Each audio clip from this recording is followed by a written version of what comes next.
So, may buntag mga bata. Ako din si Teacher Lance, no? Kamusta man mo?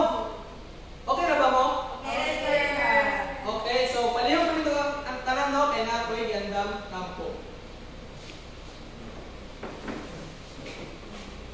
So, okay, makampo kita.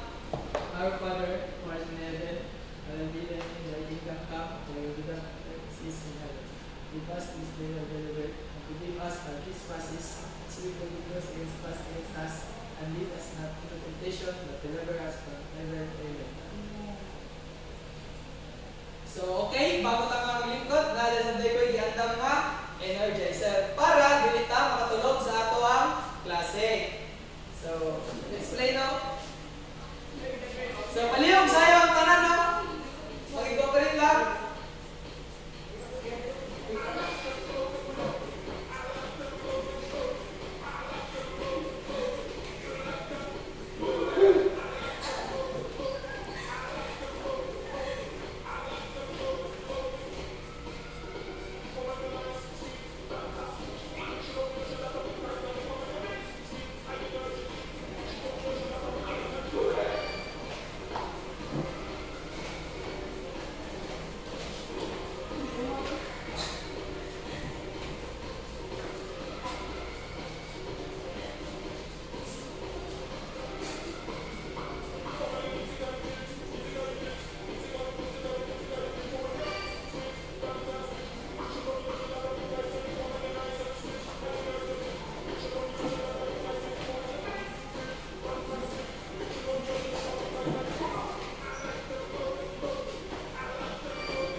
Okay, so palihog. Ay sir, naman ito sa tunay ko na, no?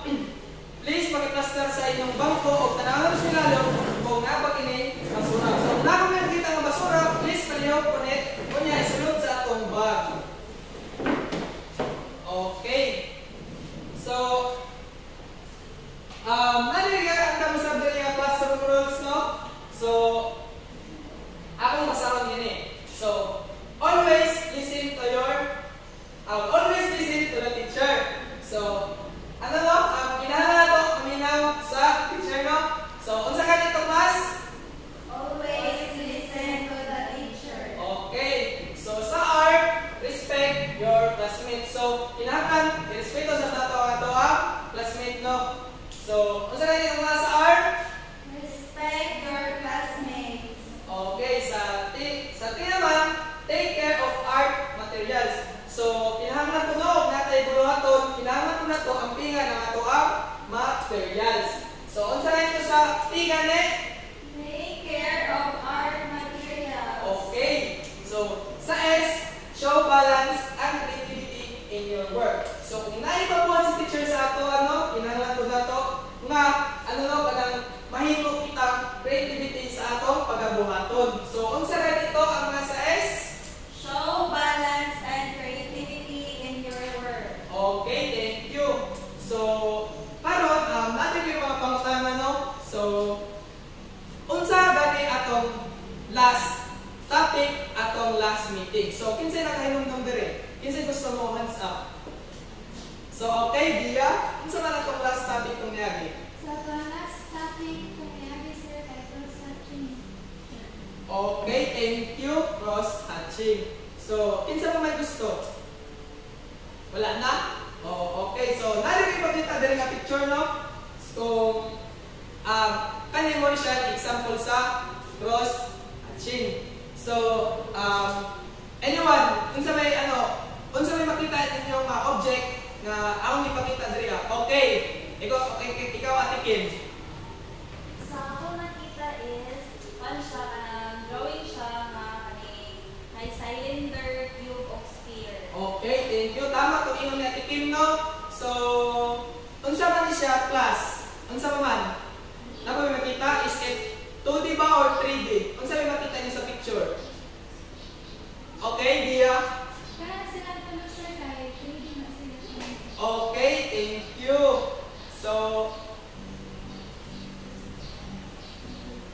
So, unsa may mga another example sa mga aning 3D or sa processing ng mga object.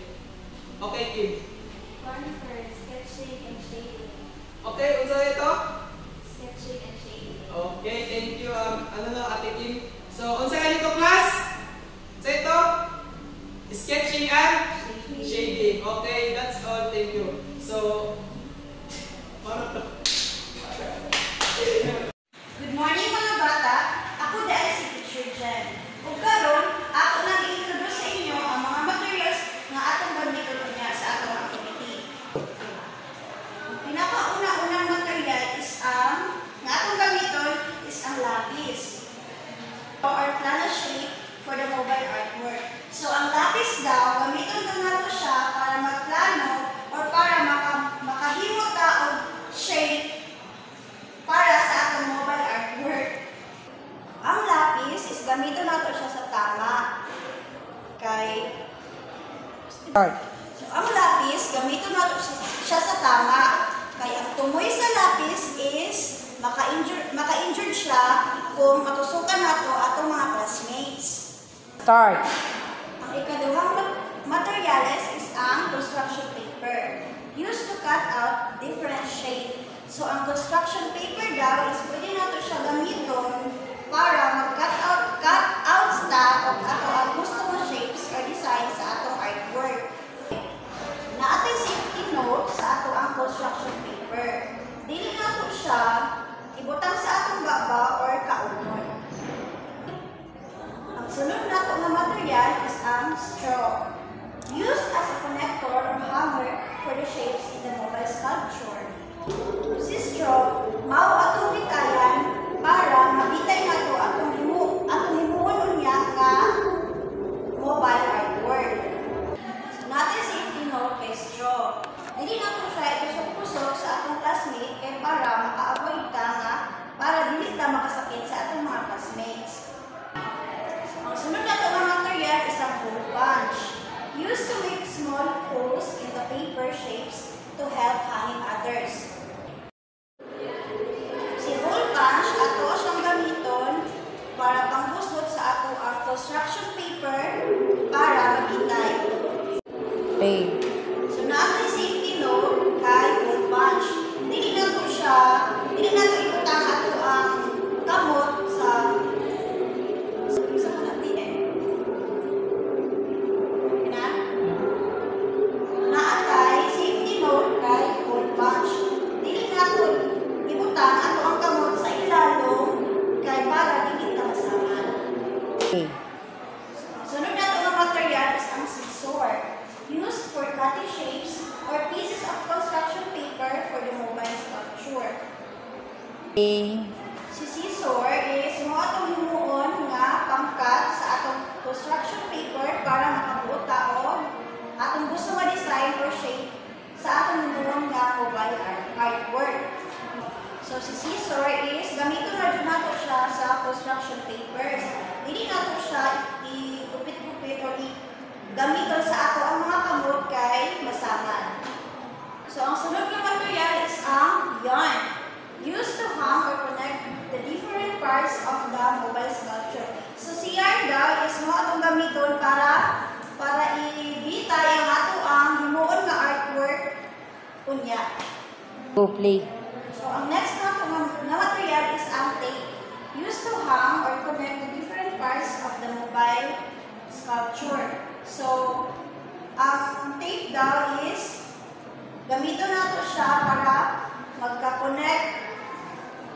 Si tape is mao ang atong gamiton para madikit ato ang himuon nga mobile artwork kunya. So karon kay ako namang na-introduce ang mga materials na atong gamiton para magbuhat ng mobile artwork. Diri na punta sa ato ang mga buhaton o mga dali dapat buhaton. Karon maguna ta sa ato ang mga dapat buhaton. So kung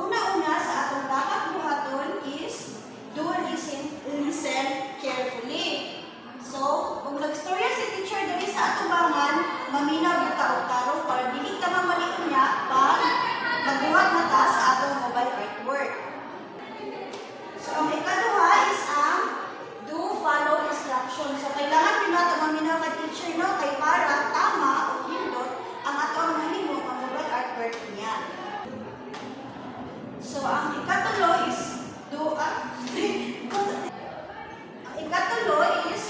keep your area clean. So, dapat dili kita magdinamak, no? Ang hinlo kita, pagkahuman na ito kupit-kupit sa ato ang mga materials. Kaya para, dili masuko si teacher. So, ang ikapat is do avoid leaving art materials scattered. So, dili kita magpataka na o bilhin sa ato mga gamit na nagkarat-kalat ra. So, sa atong last na buhaton, dapat buhaton is do put materials back in their proper place. So, pagkahuman na itong gamit sa atong mga art materials, at kami silang ibalik sa ilang tama na lugar. Nga para dili ta maka... So, at sa ating ikalimangan, dapat buhaton, do put materials back in their proper place. So, pagkahuman na itong gamit sa atong mga art materials, ibutang nyo na sila sa tama na lugar. So, atong mga dili dapat buhaton is number 1, don't improper use of materials. Dapat ang mga materials is gamitan na din natin sila sa tama. Ang ikaduha nga dapat dili natin buhaton is don't be rude or disrespectful. Dili ta magsasabi sa ato ang mga gamit. At ikatulong ang dili dapat buhaton is don't distort or distract classmates. So, samtang nagabuhat ka sa atong activity, ang nabuhaton na artwork is dili ta dapat mag-disturbo sa atong mga classmates kay para makafocus sila o para makafocus ka sa atong buhaton. Ang ikaupat is don't run inside the classroom. So, dili ta magdagandagan no during sa ato ang paghimo sa atong mobile artwork. Play. Ang last is don't litter or leave trash behind. Dili ta magbilin sa ato ang mga basura sa palibot nga nakakalat ra. For our topic for today, it's all about symmetrical and asymmetrical balance. Last, mo ni ang atong objectives. At the end of our lesson, you are able to first is identify and give example of symmetrical and asymmetrical objects on the site and their archaeological artifacts. And next is create a mobile artwork that shows symmetrical and asymmetrical balance. And last is appreciate different archaeological artifacts influenced by our colonizers. Good afternoon, mga bata! Good afternoon, ma'am. So, karon, ako na yung teacher. Ako si Teacher Nen. Kinsa ko? Teacher Nen. Yay! Karon, magsugod na sa akong discussion. Ang akong discussion about sa balance. Balance is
Very good.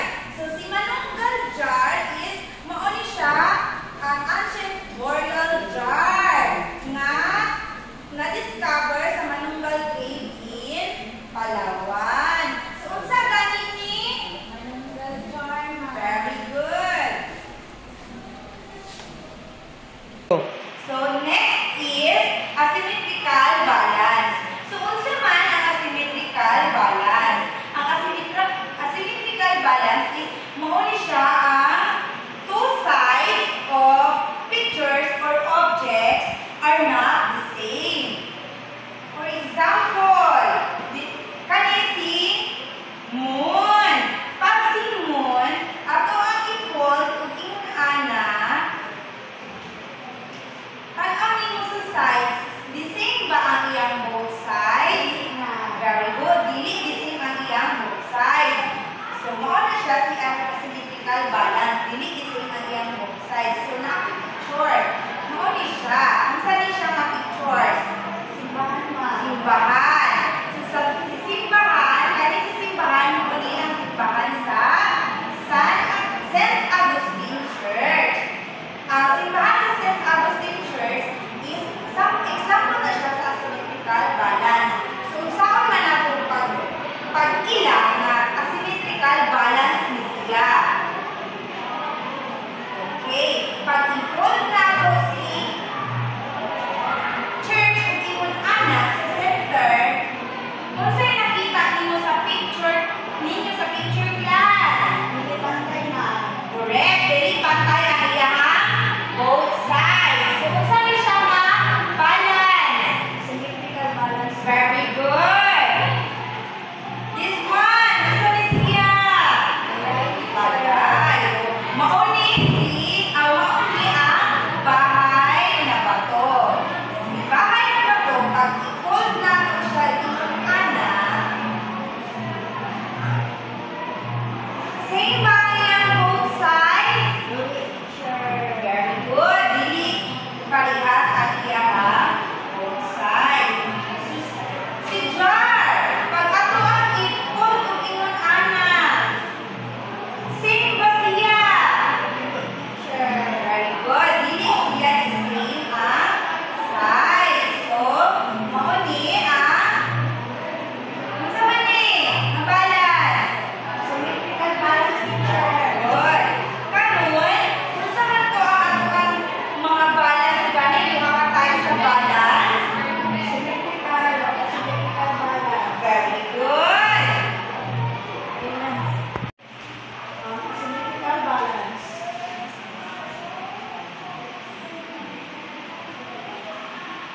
Sige, one.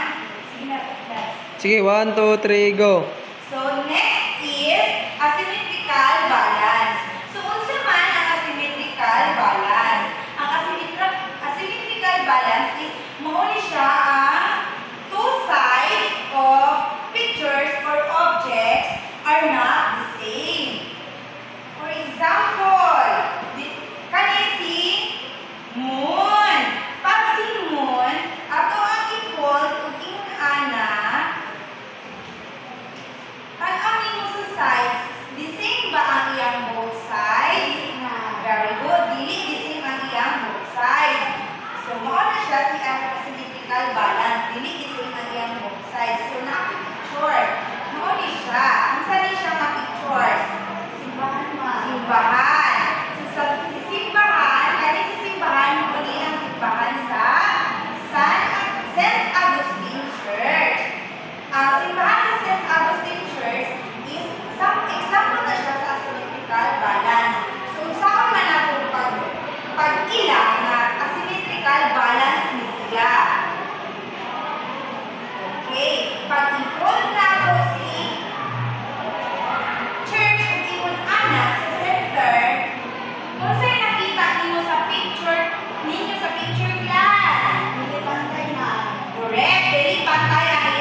pangalan ako?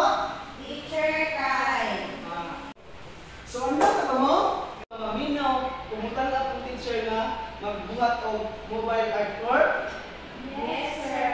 Very good. So natin gamit din nga instruction paper, then yarn, and screw, then gunting, o tape. Ang first is na instruction paper di as a teacher nag-inform niya og 3. So ang nabsibahan natin niya is ang good side or matagilid niya is same lang. So muna siya gitawag o symmetrical balance. Pag tumaon ni teacher diri sa center gamit ang gunting. So unsay maobserbahan nato sa atong kasilangi tunga. So ang matagilid ang good side is pantay siya, pero dili siya lahi o forma. So ang tawag ani is ang symmetrical balance. Yeah. Din kani class mo ni siya ang duha ka example. Mo ni siya ang asymmetrical artwork balance. Pagputlo ni teacher ni ang center.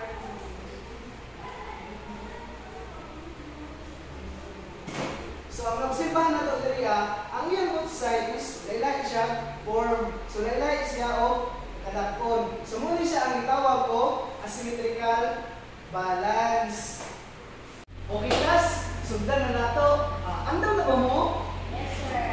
Good. So una na itong mga to, atong maon ang atong straw. Then ang atong straw, atong dito atong symmetrical balance o symmetrical balance. So ninaw mo ha, aron makabato mo o dali na ninyo masundan. So ang first is, ang una natin ipilit ang asymmetrical balance. So ang ikaduha atong gamit kung sa itong ipilit is ang scotch tape.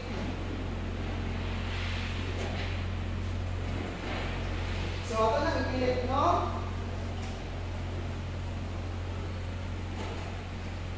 So napilit na nato ang asymmetrical balance. Ang ikaduha naman, atong ipapilit ang symmetrical balance.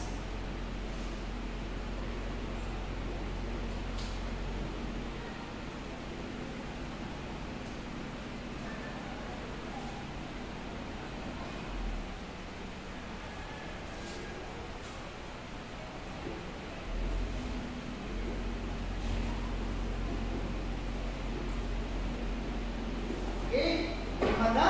So, ato ni siya ibitay. Dili ni siya mabitay o wala atong yarn. Isa gani ni last? Yarn, sir. Good. So, ato na siya iikot dili sa tunga. Na.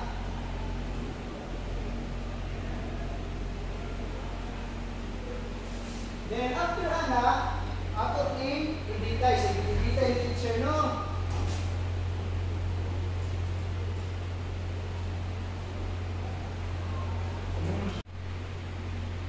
Okay, class. So, nabitay na ni teacher gamit ang yarn. So, muna siya ang itawag kung nabuo na siya na mobile artwork. So, kabalo na mga class nga sa akong pagbuhat ko mobile artwork. Kabalo na, sir. Very good. So, ready na ba mo nga magbuhat ha? Yes, sir. Very good. Agaan ka mo 10 minutes para magbuhat sa inyo ang pagbuhat ko ng mobile artwork. Then, pag humana na, inyong ibitay sa katubangan. Then after, magtawag ko mga bata, isa ka bata na para akong pamatankon. Okay class, naman na magbuhat sa inyong ibang buhat ng mga artwork? Yes, sir. Okay, kung naman na, pwede na natin ipilit. Diri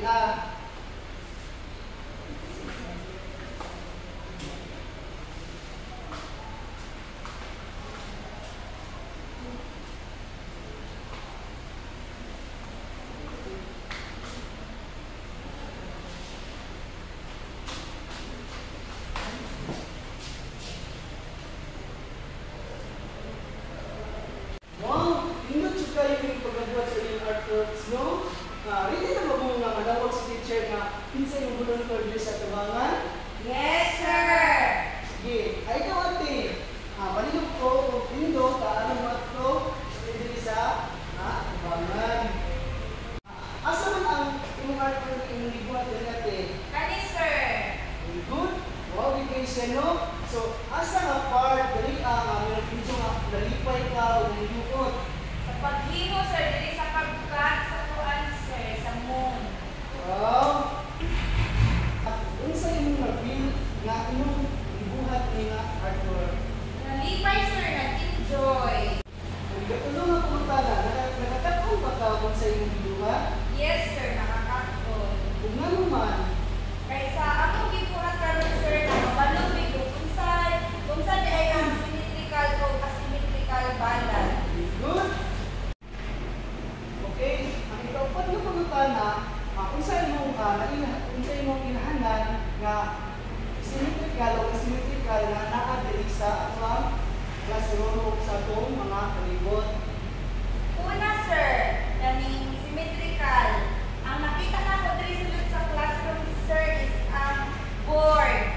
Kay kung i-fold siya or pinuon is same lang siya o kanang size.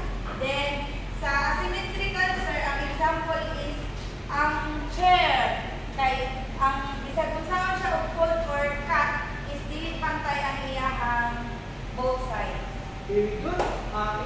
Ilahin na pumunta na lang ka, kalipay ba ka na imo ni kabuhat nga iyong mga butang? Yes, sir. Good. Thank you. Okay, class. Nakasabot na ba mo sa ato ang topic karon? Yes, sir. Very good. So, naay mga pipila na pumutana si teacher sa inyo. So, ang una na pumutana, unsa ang lain-laing klase sa balance? Sir, Yes? Ikaw lang. symmetrical and asymmetrical balance, sir. Very good. So, unsa ang asymmetrical balance? Yes, ikaw, langga. Ang asymmetrical balance, sir, kay dili siya pantay both sides. Very good. Then, ang katulong na pangutana, unsa man po ang symmetrical balance? Sir. Yes, ikaw langga. Ang symmetrical balance, sir, is pareha siya o kanang pareha siya sides or pantay siya both sides, sir. Ay katulong na pangutana, unsa ang pasabot sa symmetrical? Sir, Yes, langga. ang symmetrical, sir, kay pareha sila both sides, Very pantay. good.